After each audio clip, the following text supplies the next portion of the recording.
RG Kar medical কলেজের যে ঘটনাটা ঘটেছিল খুবই দুঃখজনক সবার কাছে, গোটা পশ্চিমবঙ্গে মানে এতটাই দুঃখজনক যে মানে হর মানে দিন মানে চলতে দেখছি যে মেয়েদের নিয়ে যে এই সময় মানে এইটা যে কেসটা চলছে, কিন্তু কারো প্রতিবাদ হচ্ছে না, কেউ কিছু করছে না। আমি মানে বলবো যে এগুলা যেমন না হয়, যারা এসব কাজ করছে বা করছে তাদেরকে যেন পুরো শাস্তি দেওয়া হয় এবং তারাকে যেন ফাঁসি দেওয়া হয়। তারা বুঝবে যে একটা মেয়ের বা তার একটা মায়ের কোল খালি করলে মানে কেমন খারাপ লাগে। এটা এতটাই দুঃখ মানে বলতেই মানে মন করে না যে সারা পশ্চিমবঙ্গে বাস করছি, এতটাই মানে এই কেসগুলো মানে এতটা জঘন্য হয়ে গেছে, মানে দুঃখজনক এতটাই। তো আমি বলবো যে মাননীয় মুখ্যমন্ত্রীর কাছে যে এই কেসটাকে যেন মানে কঠোর কঠোর অন্তত যারা ইয়েছে তারাকে প্রতিজনকে শোনা যাচ্ছে নাকি 18 থেকে 20 জন, তো 18 থেকে 20 জন যেন এই শাস্তিটা পায়। কেন এই যতক্ষণ না এই দিন শাস্তিগুলো পাবে বন্ধ হবে না, শাস্তি পাবে তবেই মানে মানুষ চেতনা পাবে যে আমি আর এই কাজে আর করব না। যখন এই কেসে মানে একদম পুরাপুরি একদম শাস্তি পাই যাবে আর কেউ সাহস পাবে না যে একটা মেয়েকে। আর একটা আমি কথা বলছি, যারা প্রতিটা ঘরে ঠিক আছে মেয়েকে নার্সিং পড়াবে, এটা ঠিক একটা, কিন্তু তার সাথে সাথে তাকে ক্রেটা শিখান যাতে মানে বাঁচে আসতে পারে। কেন প্রত্যেকটা মেয়ে ওইটা এখন মানে হয়ে গেছে যে মেয়েরা কিছু জানে না, কিন্তু মেয়েরা জানে, কিন্তু তাদের সাপোর্ট নাই। তাদেরকে সাপোর্ট করো সবাই যে প্রতিটা মেয়ে যেন ক্রেটা শিখে, প্রতি ঘরে ঘরে মানে ক্রেটা শিখবে, মানে সাপোর্টটা মেন, নাই তো মেয়েরা কিছুই নয়। ছেলেদের থেকে আগে আছে মেয়েরা। ওই জন্য মেয়েদেরকে আমি বলছি তোমরা নার্সিং করো, মানে যা করো, যা পড়াশোনা করো, তার সাথে সাথে কিছু সময় ধরো পারো মানে ক্যারেটাটা শিখো।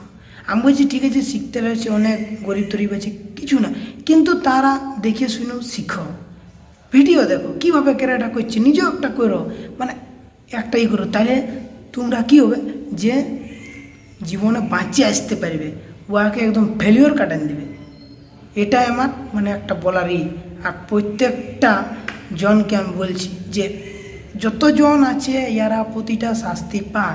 এটা যে একটা ডাক্তার মানে আমাদের ছেড়ে চলে গেছে, কিন্তু ঠিক আছে ছেড়ে, এটা ডাক্তার নয়, এটা আমাদের একটা ভগবান, এটা আমাদের ভগবান। ডাক্তারকে আমরা সবাই বলি ভগবান, কিন্তু ওইটা আমাদের কাছে ভগবান একটা চলে গেছে, কিন্তু আর একটা আসার জন্যে যে কত কঠোর পরিশ্রম করতে হয় সেটা কেউ জানে না।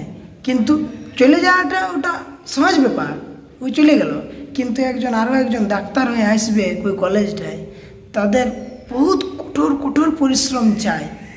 আর এই যে তোমরা বলছো একে মানে কি আর বলবো, মানে তোমরা এটা যেন শাস্তি পায়। আমি মানে উপরতক্ষ বলছি, মুখ্যমন্ত্রী, প্রধানমন্ত্রী কেউ বলছি, মাননীয় মুখ্যমন্ত্রী, মাননীয় প্রধানমন্ত্রীকেও বলছি যেন এরা শাস্তি পায়। ইয়ার পর থেকে যেন আর কোনো মেয়ের ক্ষতি না হতে পারে এবং কারো মায়ের কোল খালি হবে না।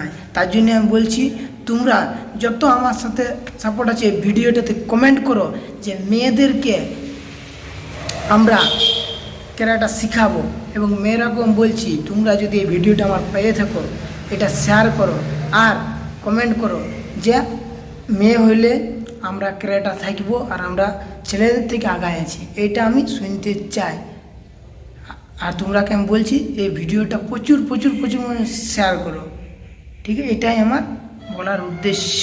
যেমন আরজি করে একটা ঘটনা ঘটল, তেমন কোনো কলেজ স্কুল মানে কোথাও যেন ইয়ার পর আর কিছু না হয়। এরা শাস্তি পাওয়ার পরে মানুষ বুঝে যাবে যে আমরা আর এই কাজটা করতে পারবো না, এটা আমাদের মধ্যে বাধা দিবে ওরাকে, যে ওরা কঠোরভাবে শাস্তি পাইল তাহলে ওরা বাধা দেবে, আর যদি কঠোরভাবে না শাস্তি দেয় তাহলে হইতেই থাকবে। আমি এই জন্য বলছি যেন কঠোর কঠোর পরিমাণ ওরা শাস্তি পায় এবং ফাঁসি পায়, এটাই আমার বলার উদ্দেশ্য। আর তোমরা আমি কমেন্ট করে বলছি, আমাকে যত সাপোর্ট করো কমেন্ট করো তোমরা যে মেয়েদের যেন এই কাজগুলো আর না হইতে হয়। কেন দেখো, একটা তোমার বোন হোক, আমার দিদি হোক, মানে যার যেমন সবারই একটা করে ঘরের আছে, কিন্তু তার ওনার ঘরে যে এইটা হলো, ওর মা বাবার কত মানে আশা ছিল যে মেয়েকে পড়াশোনা করে আমি মানে কলেজে পড়াচ্ছি আর মানে তো মানে চাকরি করছে সে, তার এই একটা অবস্থা, মানে কি আর বলবো। তার জন্য আমি বলছি যে ভিডিওটাকে তোমরা শেয়ার করো, ঠিক আছে।